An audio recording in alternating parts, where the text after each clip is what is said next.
Railway recruitment board నుంచి విడుదలైనటువంటి junior engineer పోస్టుల భర్తీకి సంబంధించిన నోటిఫికేషన్ గురించి ఒక చిన్న అప్డేట్ అయితే రిలీజ్ అవ్వడం జరిగింది. సో దీని గురించి ఈ వీడియోలో పూర్తిగా తెలుసుకునేటువంటి ప్రయత్నం చేద్దాము. అయితే మనకు రైల్వే రిక్రూట్మెంట్ బోర్డు నుంచి విడుదలైనటువంటి జూనియర్ ఇంజనీర్ సంబంధించిన ఈ నోటిఫికేషన్ ఏదైతే ఉందో ఈ నోటిఫికేషన్ ద్వారా మొత్తం 2569 ఖాళీలకు అయితే భర్తీ అనేది జరగనుందనమాట. సో వీటికి సంబంధించినటువంటి దరఖాస్తు ప్రక్రియ అక్టోబర్ 31వ తేదీన మొదలవడం జరిగింది. చివరి తేదీ మనకు నవంబర్ 30వ తేదీన ముగియడం జరుగుతుంది. సో వీటికి సంబంధించినటువంటి న్యూ అప్డేట్ ఏంటంటే వీటికి సంబంధించినటువంటి దరఖాస్తు ప్రక్రియ డేట్స్ అనేది ఎక్స్టెండ్ చేయడం జరిగింది. అంటే డిసెంబర్ 10వ తేదీ వరకు వీటికి సంబంధించినటువంటి డేట్స్ అనేది ఇవ్వడం జరిగింది. సో ప్రస్తుతం కొత్త అప్డేట్ ప్రకారం మనకు డిసెంబర్ 10వ తేదీ వరకు వీటికి సంబంధించినటువంటి దరఖాస్తు ప్రక్రియ అనేది అందుబాటులో ఉంటుంది. సో వీటికి సంబంధించినటువంటి ఒకసారి ఎడ్యుకేషన్ క్వాలిఫికేషన్, ఏజ్ లిమిట్, అదేవిధంగా ఇతర డీటెయిల్స్ ఏవైతే ఉన్నాయో వాటిని ఒకసారి చూసేటువంటి ప్రయత్నం చేద్దాము. ఓవరాల్గా మనకు దేశవ్యాప్తంగా ఉన్నటువంటి అన్ని ఆర్ఆర్బీలో కలిపి 2569 ఖాళీలు అయితే ఈ నోటిఫికేషన్ ద్వారా జరగనుంది. ఇక్కడ మనకు క్వాలిఫికేషన్ చూసినట్లయితే బీఈ, బీటెక్ లేదా డిప్లొమా చేసినటువంటి అభ్యర్థులు ఎవరైతే ఉన్నారో ఎలక్ట్రికల్ కావచ్చు, మెకానికల్ కావచ్చు, ఇతర సంబంధించినటువంటి కోర్సులు ఏవైతే ఉన్నాయో సో బీఈ, బీటెక్ చేసినటువంటి, డిప్లొమా చేసినటువంటి అభ్యర్థులు ఎవరైతే ఉంటారో వారందరూ కూడా ఈ పోస్టులకు దరఖాస్తు చేసుకోవడానికి అర్హత కలిగి ఉంటారు.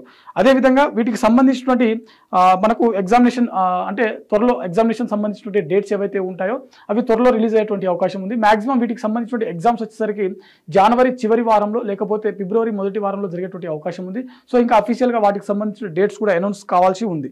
అదేవిధంగా ఇక్కడ వీటికి సంబంధించిన ఈ పోస్టులకు దరఖాస్తు చేసుకోవాలనుకునేటువంటి అభ్యర్థుల యొక్క ఏజ్ లిమిట్ చూసినట్లయితే మినిమం 18 సంవత్సరాలు, మాక్సిమం 33 సంవత్సరాల వయసు ఉన్నటువంటి అభ్యర్థులు ప్రతి ఒక్కరూ కూడా ఈ పోస్టులకు దరఖాస్తు చేసుకోవచ్చు. అదేవిధంగా ఎస్టీ, ఎస్సీ మరియు ఓబీసీకి చెందినటువంటి అభ్యర్థులు ఎవరైతే ఉంటారో వీరికి ప్రభుత్వ నిబంధనల ప్రకారం వయో సడలింపు అనేది వర్తిస్తుంది. ఓకేనా.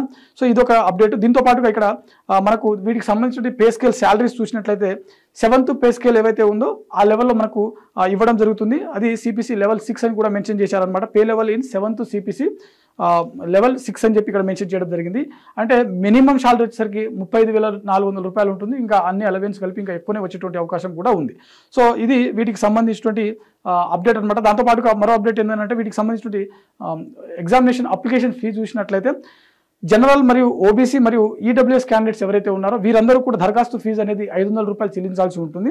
దాంతోపాటుగా ఎస్టీ, ఎస్సీ మరియు ఫిజికల్ హ్యాండిక్యాప్డ్ ఏ కేటగిరీకి చెందిన ఫీమేల్ అంటే మహిళలు ఎవరైతే ఉన్నారో ఏ కేటగిరీకి చెందినటువంటి వాళ్ళైనా కావచ్చు, వాటితో పాటు అంటే వారితో పాటుగా ఎక్స్ సర్వీస్ మెన్ సంబంధించినటువంటి క్యాండిడేట్స్ ఎవరైతే ఉంటారో వీరందరూ కూడా 250 రూపాయల దరఖాస్తు రుసుము అనేది చెల్లించాల్సి ఉంటుంది.